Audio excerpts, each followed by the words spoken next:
먼저 제가 예전에 들었던 어느 부부의 이야기를 하나 들려드리고자 합니다.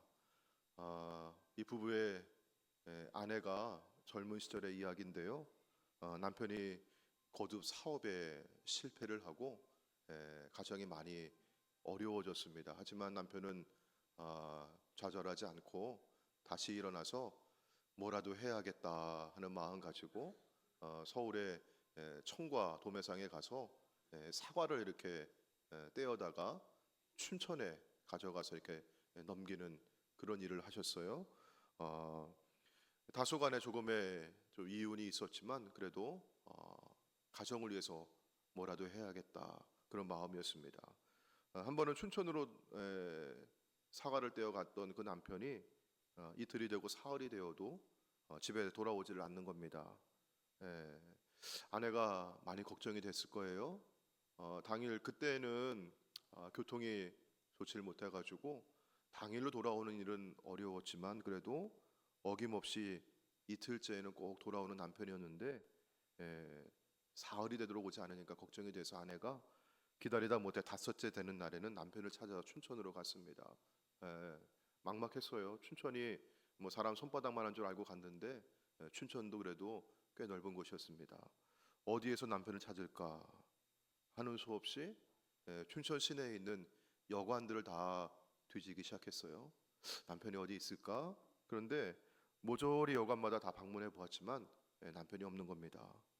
그날 밤 그렇게 뜬 눈으로 여관에서 밤을 지새우고 다음날 아침이 되니까 남편의 친구가 강원도 도청에서 근무한다는 그게 생각이 났어요. 그래서 그 남편의 친구를 찾아가면 소식을 알 수 있을까? 도청을 가는 길에 또 혹시나 해가지고 서울 가는 시외버스 정거장이 있는 곳에 들러봤습니다. 그런데 남편이 그 시외버스 정거장에서 서울 가는 표를 사는데 줄을 쭉 서 있는데 거기 있는 겁니다. 그 모습을 보니까 기가 막힌 거예요. 원망스럽기도 하고 반갑기도 하고 할 말이 없습니다. 그저 남편을 툭툭 치면서 눈물을 쭉쭉 흘려요. 그 남편이요 손을 꼭 잡아주면서 이런 일이 있었다고 얘기하는 거예요. 용달차를 빌려가지고 사과를 싣고 가는데 옛날에는 여러분 버스가 자주 없으니까 경춘과도에 이렇게 손 들어가지고 태워달라고 하는 사람도 있잖아요. 한 서너 명 태워줬는데 그 사람들이 뭘 깔고 앉았어요? 사과 그거 지금은 상자에 다 있지만 옛날에는 가마니에 사과 이렇게 넣어가지고 갔는데 그에 앉아가지고 사과가 이게 뭉겨진 거예요. 사과가 상한 거예요. 그러니까 춘천에 있는 과일 가게 사장님들은 여러분 어때요? 이거 상했으니까 제값 줄 수 없겠다고, 이거 인수할 수 없겠다고 그렇게 얘기하니까 이분이 친구 집에 며칠 신세 지면서 시장 한 등 위에 사과 소매점을 임시로 연 겁니다. 그래서 사과를 파느라고 하루 이틀 사흘 나흘 어젯밤에 사과 다 팔았다고 그러면서 아내의 손을 꼭 잡고 지금이야 뭐 서울까지 오는 길 1시간이 모르지만 옛날에는 3시간 넘어 걸렸대요. 그 3시간 내내 따뜻하게 아내의 손을 꼭 잡아줬다고 하는 그런 이야기입니다. 나중에 남편이 근데 오래 못 사시고 남편이 일찍 세상을 떠나셨어요. 그래가지고 이 여인이 어린 자녀들을 돌보면서 자녀들을 키우면서 이렇게 힘들게 살아왔는데 나중에 이런 얘기를 하시는 거예요. 이제 아이들도 다 커서 대학을 다니고 있으니 그이에게 조금은 면목이 서는 것 같아요. 제가 이제까지 살아올 수 있었던 것은 그때 춘천에서 서울까지 오는 동안 제 손을 놓지 않았던 남편의 그의 손길, 그의 따뜻한 그 손길 때문이었을 겁니다. 이런 얘기를 하는 거죠. 여러분 어디서 들어본 이야기 아닙니까?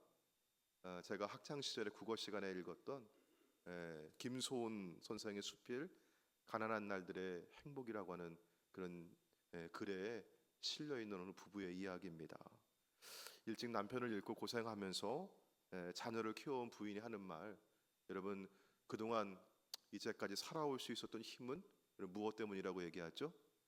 그때 잡아주었던 남편의 따뜻한 손길. 여러분 근데 그 손이 지금 내 옆에 있어요 없어요? 내 옆에 없어요? 그 온기가 여전히 내 안에 있습니까? 없습니까? 그거 없어요. 그런데 그 따뜻한 온기를, 그 사랑을 지금 어디에 기억하고 있는 거예요? 내 마음에 기억하고 있는 거예요. 그거 기억하면서 그 사랑의 힘으로 지금까지 힘들지만 버티며 살아왔노라고 고백하고 있는 것입니다. 여러분, 우리가 살아온 날들은 어떻습니까? 우리가 지내온 날들도요, 언제나 늘 평탄하고 쉬운 길만 걸어오는 것은 아닙니다. 예수님 믿고 신앙을 가지고 살아왔지만 여전히 문제는 있었고 어려움도 있었고요, 탈도 많았습니다. 하지만 그래도 오늘도 우리가 이렇게 예배당에 나와서 주님을 예배하고 우리가 신앙으로 살아올 수 있었던 힘은 이런 무엇일까요? 내가 힘들고 어려울 때, 정말 내게 아무도 없을 때, 그때 내게 다가와 주셔서 내 손을 꼭 잡아주신 누구의 손길? 주님의 손길 때문에, 주님의 그 사랑으로. 주님의 그 사랑은 십자가에서 자신의 몸을 주시면서, 여기 여러분 못 박히셨고 옆구리에 창이 콕 찔리셨고 그렇게 피를 흘리신 보혈이 묻은 주님의 손입니다. 여러분, 주님의 그 사랑이 내게 부어지셨고 주님의 그 사랑으로 그 사랑을 마음에 간직하고 그 사랑에 살아있고 그 사랑을 기억하고 오늘도 감사하면서 이 자리까지 여러분 함께 하신 줄로 믿습니다. 내가 살아온 것은 모두가 하나님의 은혜입니다. 하나님의 사랑입니다. 저는 오늘 이 사랑에 대해서 말씀을 나누려고 하는데요, 지난 주일에 우리 사도 요한이 제시하는 참된 신앙의 첫 번째 증거가 무엇이었는가? 순종이었어요. 우리 3절과 4절 말씀 보시면은 우리가 그의 계명을 지키면 이로써 우리가 그를 아는 줄로 알 것이요 그를 아노라 하고 그의 계명을 지키지 아니하는 자는 거짓말하는 자요 진리가 그 속에 있지 아니하다, 이렇게 말씀하고 있습니다. 하나님을 아는 사람이다, 내가 하나님 믿는 사람입니다 라고 하는 것은 말로만 하는 게 아니에요. 뭐로 드러나는 것입니까? 순종으로 드러나는 것입니다. 자, 무엇을 지키고 무엇에 순종합니까? 오늘 3절과 4절 말씀 보시면 우리가 그의 계명을 지키면, 우리가 그의 계명을 지키지 아니하면, 이런 무엇을요? 계명이에요. 말씀입니다. 자, 그리고 우리 6절 말씀 보시면은 그의 안에 산다고 하는 자는 주님과 연합해 있습니다. 주님 안에 늘 살아가고 있습니다. 그렇게 말하는 자는 그가 행하시는 대로 자기도 행할지니라, 이렇게 말씀하고 있습니다. 자, 그러면 예수를 믿는 성도가 순종하는 계명은 무엇인가? 우리가 성도가 따라야 될 주님이 행하시는 것은 무엇인가? 자, 오늘 말씀에 우리 7절 말씀 보시면은요, 그 힌트가 있습니다. 자, 7절 말씀에 사도 요한은 성도들을 향해서 뭐라고 부르고 있죠? 사랑하는 자들아, 이렇게 부르고 있어요. 성도를 향해 사랑하는 자들아 부르고 있습니다. 그런데 여러분, 사도 요한은 세베대의 아들인데 별명이 뭐냐? 우레의 아들이었습니다. 번개 같은 사람이에요. 불 같은 사람이었어요. 예수님과 제자들이 사마리아 그 마을을 지나가려고 하는데 사마리아 사람들이 그 길을 막았어요. 터주질 않습니다. 왜냐하면 지나가는 사람 누구예요? 유대인들이니까. 사마리아 사람들과 유대인들 사이에는 감정이 좋지 않거든요. 자, 그러니까 이 불같은 성질에 이 성질 급한 요한이 뭐라고 얘기합니까? 하나님, 불 내려달라고 그렇게 기도해서 주님, 하늘을 명해서 불을 내려 그렇게 이들을 멸하게 하시겠습니까? 이렇게 말하던 제자였어요. 여러분, 사랑과는 거리가 먼 사람이었어요. 근데 이 사람이 사랑의 사도가 되어가지고 가는 곳마다 하는 일마다 복음을 전할 때마다 서로 사랑하십시오, 이렇게 전하는 거예요. 사도 요한은요, 순교하지 않고 가장 오랫동안 살아남았던 제자였습니다. 근데 여러분, 이 사람이 나중에는 나이가 늙고 병이 들으니까요, 다른 사람이 부축해주지 않으면 걸을 수가 없어요. 나중에는 들것에 실려가지고 그렇게 다른 사람의 의지에서 다니면서, 그러면서도 계속 뭐라고 해요? 서로 사랑하십시오. 복음을 전하면서 서로 사랑하십시오, 이렇게 전하고 있습니다. 자, 사도 요한이 사랑하는 자들아 성도들을 부르면서, 자, 무엇을 너희에게 준다? 새 계명을 너희에게 주는 것이 아니다, 이렇게 말씀하고 있어요. 자, 이전에 없던 것을 내가 새롭게 고안해서 내가 처음으로 얘기하는 거야, 그렇게 말씀하는 게 아닙니다. 이전부터 있었던 거예요. 새 계명이 아닙니다. 옛 계명입니다. 그러면 여러분, 옛 계명은 어디에 있는 겁니까? 구약에 있는 거예요. 구약에. 자, 성경 말씀 보시면은요. 마태복음 22장에 어떤 율법사가 예수님을 시험하기 위해서 찾아왔습니다. 그러면 묻기를, 선생님, 율법 중에서 어느 계명이 가장 큽니까?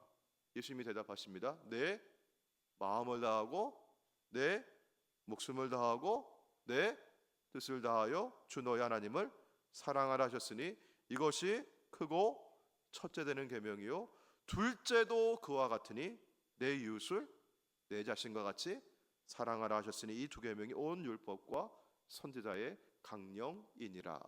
여러분, 첫째가 뭡니까? 하나님을 사랑하라. 내 목숨, 내 마음, 내 뜻을 다하여서. 두 번째는 그와 같으니 누굴 사랑하라? 이웃을 내 몸과 같이 사랑하라. 근데 여러분, 이게 예수님이 처음으로 하신 말씀이 아니라는 얘기예요. 어디에 있는 말씀이에요? 이게 구약에 이미 있는 말씀이에요. 옛 계명이에요. 자, 구약에 어디에 있을까? 찾아볼까요? 먼저 우리 신명기 6장 5절입니다. 우리 화면을 보시고 한번 같이 한번 읽어볼까요? 자, 시작. 너는 마음을 다하고 뜻을 다하고 힘을 다하여 내 하나님 여호와를 사랑하라. 아멘. 여러분, 이 말씀 그대로 누가 하셨어요? 예수님께서 마태복음 22장에서 내 마음을 다하고 목숨을 다하고 뜻을 다하여 주 너희 하나님을 사랑하라. 자, 두 번째 레위기 19장 18절입니다. 같이 한번 읽어볼까요? 자, 시작. 원수를 갚지 말며 동포를 원망하지 말며 내 이웃 사랑하기를 내 자신과 같이 사랑하라. 나는 여호와이니라. 아멘. 둘째도 그와 같으니 내 이웃을 내 자신과 같이 사랑하라. 예수님이 처음 하신 말씀이 아니에요. 이미 구약에서 주신 말씀이에요. 그런데 이 말씀을요, 우리 8절 말씀 보도록 할게요. 8절 보시면은요, 다시 내가 너희에게 무엇을 쓰노니라고 하죠? 새 계명이라고 해. 아까 7절 말씀에서는 이게 새 계명이 아니라고 했어요. 옛 계명이라고 하셔요. 그런데 여기선 새 계명이라고 하십니다. 자, 왜 그랬을까? 요한복음 13장 34절과 35절에서 예수님께서 이 말씀하시면서 내가 너희에게 새 계명을 준다고 말씀하셔요. 자, 우리 화면 보시고 한번 같이 한번 볼까요? 자, 요한복음 13장 34절 35절 시작. 새 계명을 너희에게 주노니 서로 사랑하라. 내가 너희를 사랑한 것 같이 너희도 서로 사랑하라. 너희가 서로 사랑하면 이로써 모든 사람이 너희가 내 제자인 줄 알리라. 아멘. 예수님은 사랑에 대해서 사랑의 계명을 말씀합니다. 이 사랑의 계명은 이미 신명기와 레위기 구약 성경에 있는 말씀이고 예수님께서 그걸 전하셨던 것이고 또 제자들도 그 말씀을 전하고 있습니다. 그런데 새 계명을 전한다고 해요. 예수님께서 서로 사랑하라고 하십니다. 자, 여러분, 이 말씀 뭐냐면요, 여러분, 아까 남편이 손잡아 줬던 그게 지금도 손잡고 있습니까? 아니면 옛날 겁니까? 그거는 옛날에 그랬던 거예요. 그 따뜻한 온기가 지금도 여기 남아 있습니까? 아니면 여기에 있는 겁니까? 여기 가슴에 있는 거예요. 마음에 있는 거예요. 근데 여러분, 그거는 죽은 거예요? 살아 있는 거예요? 그 살아 있는 겁니다, 여러분. 그게 그 살아 있는 거예요. 실제예요. 여러분, 그러면 옛 것이에요? 새 것이에요? 이거 새 것입니다. 남편의 사랑은 이미 20년 전, 오래전에 이미 그때의 것이지만 지금도 어디에 살아있어요? 내 가슴에, 내 마음에 살아있는 거예요. 이거는요, 예수님의 십자가의 그 사랑은, 나를 위해 부어주신 그 사랑은, 그 뜨거운 그 피는 여러분 언제요? 2000년 전에 골고다 언덕에서 흘리신 피예요.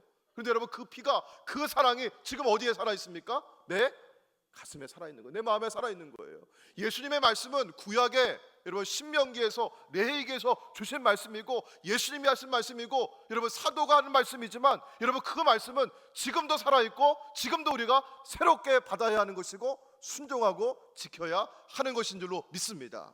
여러분, 이게 새롭다고 하는 뜻이에요. 여러분, 신앙은 새로운 것입니다. 아멘. 주님의 은혜와 사랑은 날마다 새로운 것입니다. 지나간 옛 것이 아니라 지금도 우리가 살아있는 하나님의 말씀을 듣는 것입니다. 아멘. 자, 그래서 사도 요한은 여러분 9절 말씀부터 이제 본격적으로 무엇이 참된 신앙의 길인가 이 말씀을 하고 있는 겁니다. 신앙은 이런 말로만 하는 게 아니라고 했어요. 우리가 1장에 있는 말씀에서는요, 하나님과 내가 사귐이 있다고, 하나님과 교제하고 있다고, 내가 하나님 잘 안다고 그렇게 말을 하는데 그 사람이 어둠 가운데 행하고 있다고 하면 거짓말하는 것이고 진리를 행하지 않는 것이라고 했습니다. 지난주 말씀에서는요, 하나님을 안다고 얘기해요. 하나님 안다고 하는 것은 머리로 지식으로 안다는 게 아니잖아요. 하나님과 교제하고 있어요. 하나님과 사귐이 있어요. 네, 하나님 믿고 있습니다. 그런데 그 사람이 계명을 지키지 않습니다.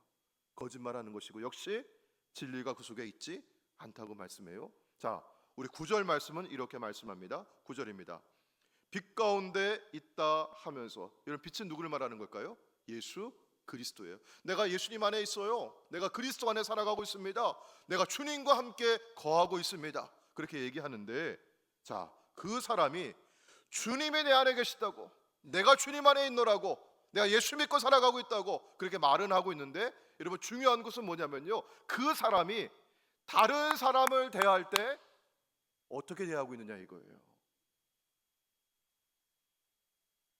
그 사람이 주님을 사랑한다고 말하는 그 사람이, 내 안에 주님 계시다고, 나 주님과 함께 늘 동행하고 있다고 말하는 그 사람이 믿음의 다른 형제와 자매를 대할 때 어떻게 대하고 있느냐는 겁니다. 그리스도를 사랑한다고 말하는 그 사람이 그리스도의 몸된 교회를 대할 때 어떠한 태도로 대하고 있느냐, 그걸 말씀하고 있는 거예요. 자, 보세요. 9절 말씀. 빛 가운데 있다 하면서 그 형제를 여러분 어떻게 하고 있습니까? 미워하는 자는, 지금까지, 처음부터 지금까지 이 사람은 빛 가운데 있었던 사람입니까? 어둠에 있는 사람입니까? 어둠에 있다고 하는 것입니다. 말로는 빛 가운데 있다고 얘기하죠. 주님과 사귐이 있다고 얘기하죠. 주님을 믿는다고 얘기하죠. 주님을 사랑한다고 얘기합니다.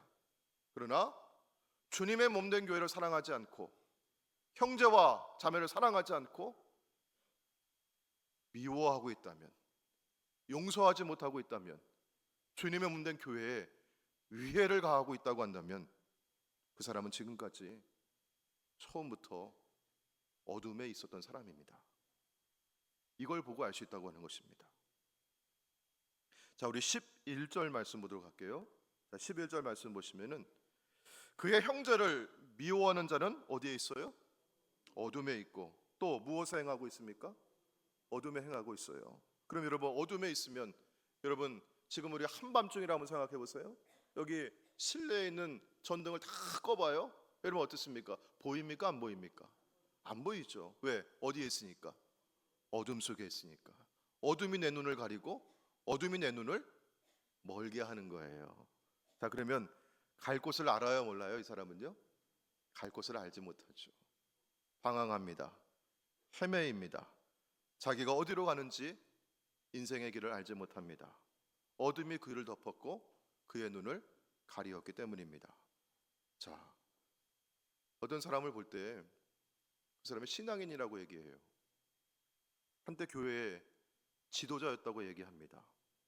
근데 여러분, 그 사람이 하는 일들을 보면, 그 사람의 행동을 보면, 그 사람이 하는 선택을 보면 신앙인인 우리가 볼 때는 이해가 안 되는 거예요. 아니, 어떻게 저렇게 행동할 수 있지? 아니, 저 사람이 한때 교회 지도자라고 했는데 어떻게 저런 선택을 할 수 있지? 이해가 되지 않아요. 왜 그럴까요, 여러분? 왜 이해가 안 될까요? 그 사람은 어디에 있기 때문에? 그 사람은 실상은 어둠에 있는 사람이에요. 빛 가운데 있는 사람 아니에요. 말로는 신앙인이라고, 예수 믿는 사람이라고, 주님을 사랑한다고, 교회를 사랑한다고 그렇게 말했어요. 말로는 교회 지도자라고 그렇게 얘기했어요. 그런 행세를 했습니다. 근데 그 사람의 선택을 보세요. 어떤 일을 하고 있는데 그 결과를 보세요. 이해가 안 되는 거예요. 어떻게 그럴 수 있지? 성경은 명확하게 말씀하고 있습니다. 그는 어둠에 거하는 자입니다. 자, 반대로 여러분, 우리 어둠에 거하는 거 더 이상 얘기하지 마시고요. 우리 어디에 있어요? 우리는요, 우리 빛 가운데. 자, 우리 10절 말씀입니다. 우리 같이 한번 읽어볼까요? 10절 말씀. 자, 시작. 그의 형제를 사랑하는 자는 빛 가운데 거하여 자기 속에 거리낌이 없으나. 아멘. 여러분, 우리가 빛 가운데 거하고 있다, 우리가 이 사람이 혹은 어둠 가운데 있다, 여러분 무엇을 보고 알 수 있는 거예요? 다른 사람을 어떻게 대하고 있느냐. 여러분, 이게 사소한 일이 아닌 거예요. 이게 우리 믿음의 형제와 자매들이 서로 어떻게 대하고 있는지, 다른 사람을 내가 이용하려고 늘 그렇게 대하고 있는 사람인지, 다른 사람 함부로 대하고 사람 무시하고 뭐 그렇게 이렇게 대하고 있는지, 혹은 다른 사람을 대할 때도 늘 그 안에 예수님의 형상이 함께하고 있느라고 그 사람을 존중해주고 그 사람 말에 귀를 기울여주고 그 사람 따뜻하게 대해주고 있는지, 믿음의 형제와 자매를 대하는 그 사람의 모습을 볼 때 이 사람이 빛 가운데 있는 사람이다, 어둠 가운데 있는 사람이다, 그거 알 수 있다고 지금 사도는 분명하게 말씀하고 있는 겁니다. 자, 여러분 우리 10절 말씀을 다시 한번 화면에 올려주시고요. 그의 형제를 사랑하는 자는 어디에 거하며? 빛 가운데 거하며, 그 다음에 보시면요, 어디에? 자기 속에. 여러분 이걸 기억하세요. 여러분 어디에 있는 거예요? 보니까 자기 속에 있어요. 뭐가 없다고 하죠? 거리낌이 없다고 해요. 거리낌이. 이 거리낌이라고 하는 이 헬라어 단어는 무슨 뜻이냐면 덫이나 올무 혹은 다른 사람을 걸려 넘어지게 하는 돌뿌리, 이런 뜻을 가지고 있어요. 근데 여러분 그게 어디에 있대요? 자기 속에 있는 거예요. 자기 속에. 여러분 이 말씀을 거꾸로 한번 읽어보셔요. 형제를 사랑하는 사람은 빛 가운데 있고 자기 속에 뭐가 없어요? 덫이 없어요. 여기에 올무가 없어요. 왜 없을까요? 덫이나 올무는 여러분 뭐 할 때 쓰는 겁니까? 짐승 잡을 때 쓰는 거잖아요. 그 짐승이 거기 날개에 걸리거나 머리가 걸리거나 다리가 걸려서 빠져나오지 못하게 하는 게 덫이고 올무예요. 짐승 잡으려고 하는 거예요. 자, 그러면 여러분, 자, 사람 잡을 때 요 안에 뭐 갖고 있다는 얘기예요? 거리낌을 갖고 있다는 얘기예요. 올무를 가지고 있다는 얘기예요. 그런데 여기 빛 가운데 있는 사람은 거리낌이 있어요, 없어요? 거리낌이 없어요. 여러분이 거꾸로 한번 읽어보세요. 그러면요, 형제를 미워하는 자는 어디에 있어요? 어두운 가운데 있어요. 자기 속에는 뭐가 있어요? 올무가 있는 거예요. 여기 안에 숨기고 있는 거죠 지금. 근데 올무가 있는 거예요. 걸리기만 해봐라, 여기 빠지기만 해봐라, 내가 너 잡는다. 이거 마음속에 꽁꽁 숨기고 있는 겁니다. 형제를 미워하는 자는 어두운 가운데 거하며 그 속에 올무를 숨기고 있습니다. 근데 여러분 우리 인생 살아보면서 여러분 느끼지 않습니까? 남 잡으려고 놓은 올무에 누가 걸려요? 지가 걸리는 거예요. 제 발이 걸려요. 왜 그렇습니까 여러분? 이 사람이 빛 가운데 있어요? 어둠 가운데 있어요? 어둠 가운데 있으니까. 어둠 속에서 컴컴한데 남 잡으려고 올무를 놨어요. 남 잡으려고 덫을 놓은 거예요. 근데 여러분 어둠 속에 헤매다가 돌아다니다가 누가 걸려요 거기에?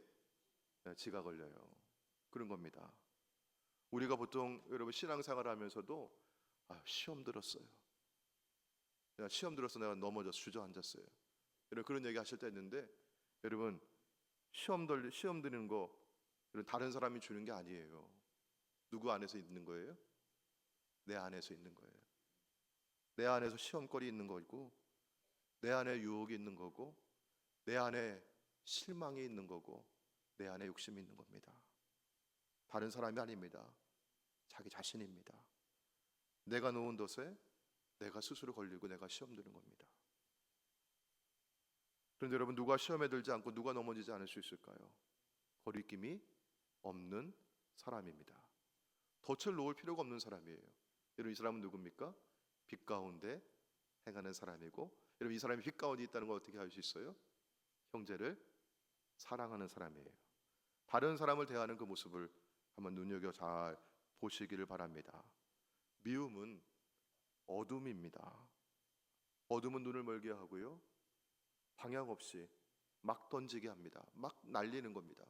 결국은 내가 날린 그 화살이 돌고 돌아 어둠 속에 누구에게 돌아와요? 내게 돌아오는 것입니다. 나를 쓰러뜨립니다. 내가 용서하지 못하고 내가 이 안에 원한을 품고 있고 미움을 가지고 있고 내가 사랑하지 못하면 결국은 거기에 내가 넘어지는 것입니다. 불쌍한 사람이죠. 미움이라고 하는 덫에, 자기가 놓은 그 덫에 자기가 빠지고 걸려 넘어지고 삶이 망가집니다. 더욱 이 사람이 불쌍한 것은 이런 식으로밖에 자기의 존재를 드러낼 수 없는 거예요. 왜? 이것이 삶의 방식이기 때문에, 이게 습관이기 때문에. 지난주 말씀에도 그렇고 오늘 말씀에도 그렇고요, 계속 이 현재형으로 되어 있어요.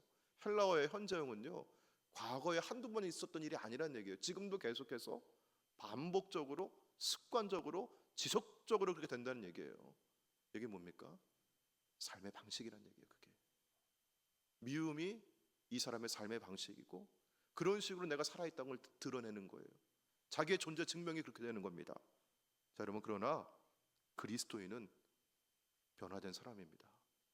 삶의 존재가 변화되었고 삶의 방식이 변화된 사람입니다. 미움이 아니라 사랑으로 사는 사람입니다. 오늘 여러분은 무엇을 드러내시겠습니까? 순종이 구원의 조건이 아니듯이 물론 이 형제 사랑도 구원의 조건은 아닙니다. 다만 이것은 구원받은 성도들의 변화된 삶의 방식이고 열매입니다. 뿌리가 튼튼하면, 나무가 건강하면 이런 뭘 맺을 수 있어요? 좋은 열매를 맺을 수 있어요. 우리는 예수 그리스도 안에서 구원받은 성도이고 주의 사랑이 우리에게 부어졌고 지금도 주의 사랑은 살아서 우리 안에 온전하게 되어가고 있습니다. 사랑하는 성도 여러분, 좋은 열매를 맺으시길 바랍니다. 자, 우리 요한복음 아까 읽었던 말씀 13장 34절, 35절 말씀 천천히 다시 한번 같이 한번 읽어볼까요? 자, 시작. 새 계명을 너희에게 주노니 서로 사랑하라. 내가 너희를 사랑한 것 같이 너희도 서로 사랑하라. 너희가 서로 사랑하면 이로써 모든 사람이 너희가 내 제자인 줄 알리라. 아멘. 네, 우리가 서로 사랑할 때 이 모습을 통해서 우리가 누구라고요? 그리스도의 제자인 줄. 우리가 누구입니까? 그리스도의 몸된 교회라고 이걸 알 수 있다고 말씀하고 있습니다. 네, 사랑은 단지 우리 말로 하는 게 아닙니다. 우리 가슴에 품은 감정만도 아닙니다. 사랑은 하는 겁니다.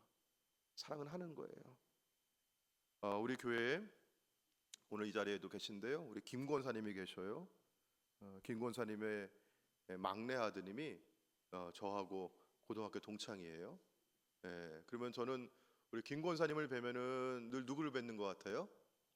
저희 어머니 뵙는 것 같아요. 김 권사님은 저를 만나면은 손을 꼭 잡아요. 저도 우리 권사님 손을 꼭 잡고 기도를 해드려요. 제가 권사님 위해서 기도해드리고, 그러면 권사님도 제 손을 꼭 잡고 기도를 하세요. 근데 여러분, 저는 기도가 벌써 끝났어요. 근데 권사님은 기도가 끝났어요? 안 끝났어요? 기도가 안 끝났어요. 저는 손을 놓으려고 했는데 권사님은 계속 제 손을 붙잡고 계세요. 누구 사랑이 더 큰 거예요? 저는 제가 더 사랑하는 줄 알았어요. 어머니 같은 우리 권사님, 제가 사랑해서 제가 권사님 손 꼭 잡아드리고 건강하시라고 기도해드린다고 여겼어요. 근데 누구 사랑이 더 커요? 권사님 사랑이 더 큰 거예요. 누구 사랑이 더 커요? 어머니 사랑이 더 큰 거예요. 권사님은 저를 누구로 여겨요? 우리 막내 아들 같다. 우리 막내 아들 친구인데, 우리 막내 아들 동창인데, 목회하시느라고 많이 힘들 텐데 우리 목사님 위해서 내가 손 꼭 잡고 기도해 줘야지. 그 기도가 끊이질 않아요. 빨리 나는 이동해야 되는데 다른 분한테 인사를 나눠야 되는데 권사님 손을 꼭 잡으시고 기도해 주십니다. 제가 이런 사랑받고 목회하고 있습니다. 아멘. 사랑은요, 하는 겁니다. 말로만 사랑해요 하는 게 아니라 권사님 제 손 잡고 뭐 해주셔요? 기도해 주시잖아요. 사랑을 하는 거예요. 우리 옆에 있는 형제와 자매들 사랑합니다 말로만 하지 마시고 우리 형제와 자매들 위해서 여러분 뭐 하시는 게 사랑하는 거예요? 기도해 주시는 거예요. 기도해 주시는 거예요. 우리 같이 기도하면서 사랑을 더 풍성하게 우리 가운데, 그리고 우리를 통해서 세상으로 아름답게 흘려가기를 주의 이름으로 축복합니다. 아멘. 우리 함께 찬양하시고 오늘 주신 말씀 기억하면서 함께 우리 기도하도록 하겠습니다.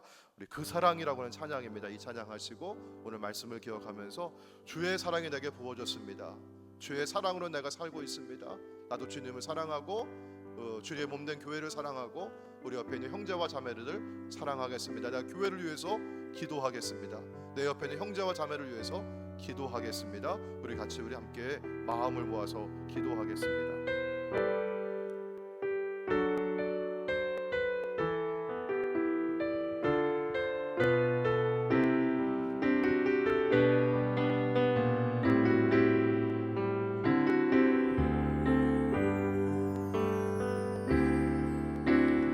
아버지 사랑 내가 노래해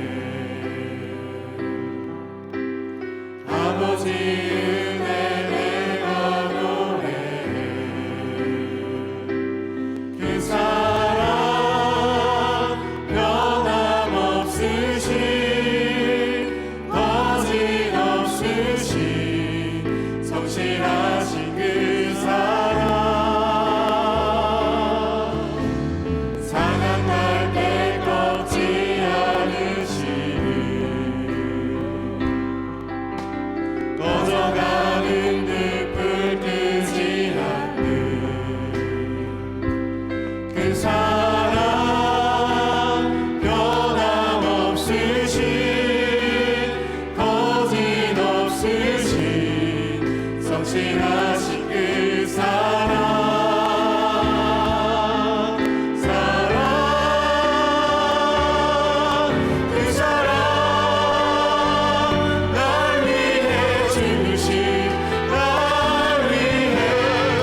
사랑받 사랑받은 사람이기에 주의 몸된 교회를 사랑하고 주님을 사랑하고 주의 몸된 교회의 성도들 우리 형제와 자매들을 더욱 뜨겁게 사랑하길 원합니다. 하나님 우리 안에 사랑의 불씨를 허락하여 주옵소서. 사랑의 역사를 이루어 주시옵소서. 우리 주의 이름 앞에 한번 부르시고 우리 통성으로 기도하며 나아가도록 하겠습니다.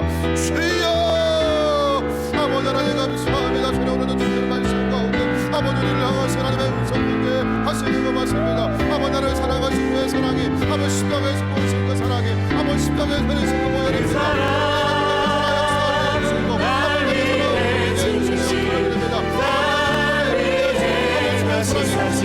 아버지를 사랑을 아버지요 매덕으로 순종하며 사랑하며 아버지의